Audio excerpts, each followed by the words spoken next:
24 Feb 2022 को Russian troops ने Ukraine पर चारों तरफ से हमला कर दिया। रशियन प्रेसिडेंट व्लादिमीर पुतिन ने दुनिया को साफ साफ बता दिया कि अगर किसी ने इस मामले के बीच में पड़ने की कोशिश की तो इसका अंजाम बहुत बुरा होगा।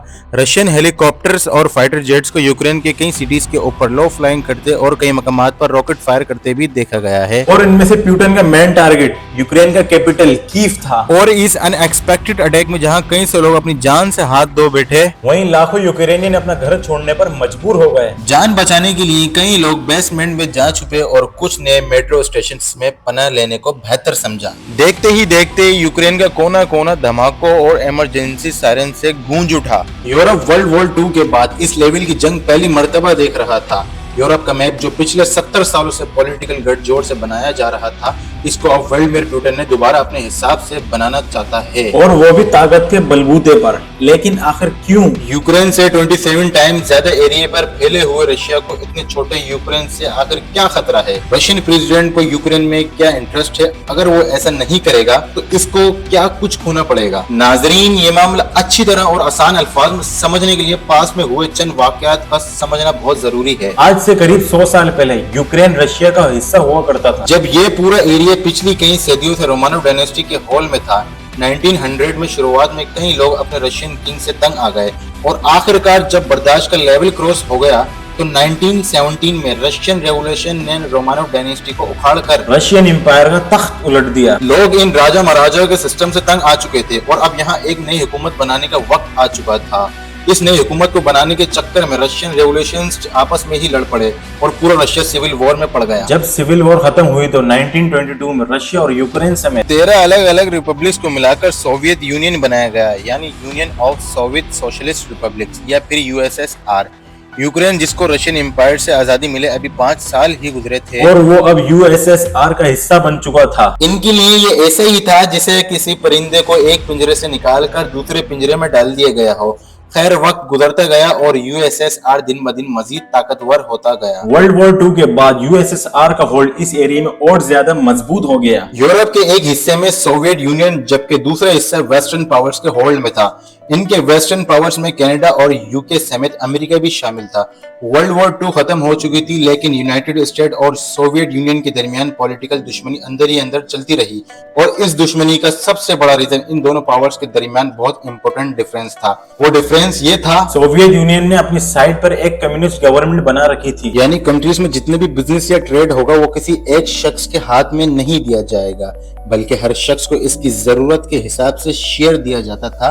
जबकि यूनाइटेड स्टेट का साथ देने वाली कंट्रीज ने कैपिटलाइज सिस्टम चल रहा था, जिसमें कोई भी प्राइवेट इंडिविजुअल या कंपनी अपना बिजनेस करके जितना चाहे प्रॉफिट जनरेट कर सकती है। अब मसला ये था कि अमेरिका चाहता था कि पूरी दुनिया में हमारा सिस्टम लागू हो, जबकि सोवियत यूनियन चाहता था कि पूरी दुनिया में कम्युनिज्म का होल्ड हो। इस इख्तलाफ की वजह से इन दोनों पावर्स के दरमियान कोल्ड वॉर स्टार्ट हो गई।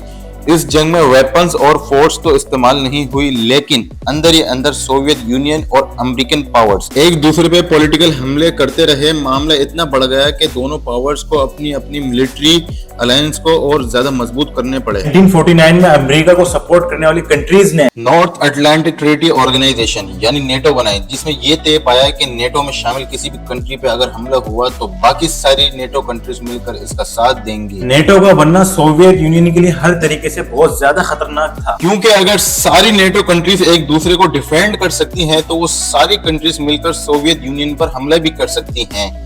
जब सोवियत यूनियन ने नेटो की ये पावर देखी तो इन्होंने भी आपस में कुछ ऐसे ही पैक्ट साइन किया, जिसको वार्सो पैक्ट का नाम दिया गया। इन दोनों पावर्स में आपस में एक दूसरे को बचाने के लिए ऑर्गेनाइजेशन तो बना ली, लेकिन अंदर ही अंदर कोल्ड वॉर अभी भी चलती रही, क्योंकि आखिरकार दोनों की आइडियोलॉजी में इतना ज्यादा फर्क था। जो पूरे 42 इयर्स तक ये कोल्ड वॉर ऐसे ही चलती रही, जिसमें दोनों पावर्स का टारगेट एक दूसरे को कमजोर करना था और आखिरकार एक साइड को कमजोर होना ही पड़ा। 1991 में यूक्रेन जैसी रिपब्लिक ने खुद को सोवियत यूनियन से अलग करने का मुतालबा कर दिया, यानी यूएसएसआर में शामिल अलग अलग रिपब्लिक्स अब आजाद मुल्क बनना चाहते थे। 15 रिपब्लिक्स को मिलाकर बनाया जाने वाला सोवियत यूनियन अब 15 अलग अलग इंडिपेंडेंस कंट्री में बट गया और इसके साथ ही इनका बनाया हुआ वार्सो पैक्ट भी भाप बनकर उड़ गया। यूक्रेन आखिरकार एक बार फिर से आजाद मुल्क बनने में कामयाब हो गया।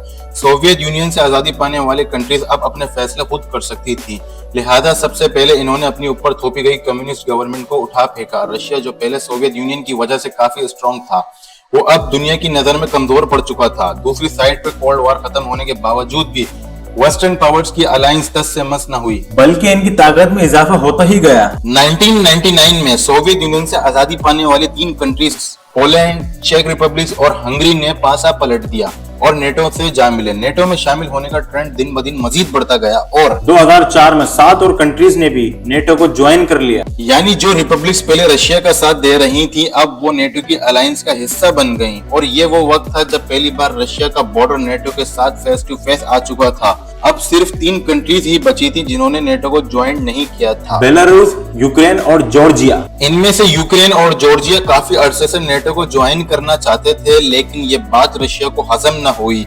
रशिया ने उसी वक्त खतरे को भांप लिया, अगर ये दोनों कंट्रीज भी नेटो से जा मिली तो इसका ब्लैक सी पे जाने का एक्सेस किसी भी वक्त रोका जा सकता है। व्यूअर्स, यहाँ आपको बताते चलें, यूएस और सऊदी अरब के बाद रशिया दुनिया का तीसरा बड़ा मुल्क बन गया, जो ऑयल और गैस प्रोड्यूस करके इंटरनेशनल मार्केट में ब्लैक सी के जरिए ही इंपोर्ट करता है। और यही वजह थी कि रशिया यूक्रेन और जॉर्जिया की नेटो में शमूलियत को अपोज कर रहा था। लेकिन यूक्रेन की नेटो में शमूलियत होने की ख्वाहिश फिर भी जारी रही। न सिर्फ इतना, बल्कि 2013 में यूक्रेन ने यूरोपीय यूनियन में शामिल होने की भी ख्वाहिश की। याद रहे कि इस वक्त के यूक्रेन के प्रेसिडेंट पेट्रो पोरोशेंको थे, जिनको रशिया का दोस्त और काफी करप्ट समझा जाता था। एंड इस टाइम पर जब यूरोपीय यूनियन के साथ डील साइन करने का वक्त आया तो यूक्रेन के प्रेसिडेंट ने रशिया से बैकआउट पैकेज के नाम पर भारी रकम ली और यूरोपीय यूनियन के साथ डील साइन करने से इनकार कर दिया। ये कह करके यूक्रेन रशिया के हर मामले में साथ देगा। ये कहा जाए कि रशिया ने यूक्रेन के प्रेसिडेंट को यूरोपीय यूनियन में शामिल न होने के लिए ब्रेव किया, तो ये गलत नहीं होगा। जब ये खबर मीडिया पर आई तो यूक्रेन में हजारों प्रोटेस्टर सड़कों पर निकल आए और इनका सिर्फ एक ही मुतालबा था कि यूक्रेन को यूरोपीय यूनियन का हिस्सा बनाया जाए। और प्रोटेस्टर का प्रेशर दिन ब दिन बढ़ता गया और आखिरकार यूक्रेन के प्रेसिडेंट ने इन पर क्रैकडाउन स्टार्ट कर दिया, जिसमें 100 से भी ज्यादा लोग मारे गए। ये देखकर प्रोटेस्टर और ज्यादा वायलेट हो गए और इस मामले की हद तक जा पहुंचे कि यूक्रेन प्रेसिडेंट को अपनी पोस्ट छोड़कर रशिया भागना पड़ा। प्रेसिडेंट का भाग जाना जहां प्रोटेस्टर के लिए जीत का मकाम था, वहीं पुतिन इसको अपनी हार मान रहा था। लिहाजा अब पुतिन ने अपनी ताकत का इस्तेमाल करना शुरू किया। सबसे पहले रशियन आर्मी ने ब्लैक सी में फैले हुए यूक्रेनियन कंट्रोल पेनिनसुला पर कब्जा किया। इसके बाद रशिया के बॉर्डर से लगे यूक्रेन के 2 रीजन्स पर, डोनेट्स्क और लुहांस्क पर सेपरेटिस्ट की मदद से कब्जा जमा लिया। रशिया ने सेपरेटिस्ट के ग्रुप की खूब जमकर मदद की, जिन्होंने इन दोनों रीजन्स को यूक्रेन से अलग करने की डिमांड कर डाली। पूरे 8 सालों तक इन दोनों रीजन्स में बहुत खूनरेजी हुई, जिसमें 14,000 से भी ज्यादा लोग अपनी जान से हाथ धो बैठे, जबकि 20 लाख यूक्रेनी ये रीजन छोड़ने पर मजबूर हो गए। असल में डोनेट्स्क और लुहांस्क की यूक्रेन से आजादी हर तरह से पुतिन के हक में थी और यही वजह थी कि पुतिन इनके भरपूर सपोर्ट कर रहा था। नवंबर 2021 में पुतिन के इरादे खुलकर सामने आ गए। सैटेलाइट इमेज में देखा गया कि लाखों रशियन ट्रूप्स को यूक्रेन के बॉर्डर पर मूव कर दिया गया है और इससे कुछ हफ्ते बाद पुतिन ने अपनी डिमांड जाहिर कर दी। पुतिन को मेन डिमांड थी कि नेटो इस एरिया में एक्सपेंड ना करे और अपनी मिलिट्री को इस हद तक वापस लेकर जाए जो 1997 में हुआ करती थी, यानी रशिया से बहुत दूर। पुतिन की ये डिमांड वेस्टर्न लीडर्स ने फौरन रिजेक्ट कर दी, अपनी फोर्सेस को बढ़ा दिया। दूसरी तरफ रशिया ट्रूप्स यूक्रेन को चारों तरफ से घेरने में मसरूफ रहे और बॉर्डर पे हैवी मिलिट्री ड्रिल्स भी करते रहे। 21 फरवरी 2022 को पुतिन ने लाइव आकर डोनेट्स्क और लुहांस्क रिपब्लिक को अलग मुल्क में एक्सेप्ट कर लिया और इसके साथ ही रशिया ट्रूप्स इन 2 रीजन में पीस कीपिंग के नाम पर इंटर हो गए। दूसरी तरफ यूक्रेन के प्रेसिडेंट व्लादिमीर ज़ेलेंस्की ने भी, और वो किसी और का नहीं बल्कि दोनों कंट्रीज के लोगों का होगा। वेस्टर्न लीडर का कहना है कि यूक्रेन एक इंडिपेंडेंट कंट्री है और हम किसी को भी नेटो में शामिल होने से नहीं रोक सकते। इस मामले के 2 दिनों बाद 21 फरवरी 2022 को पुतिन ने स्पेशल मिलिट्री ऑपरेशन के नाम पर पूरे यूक्रेन पर खुलकर हमला कर दिया।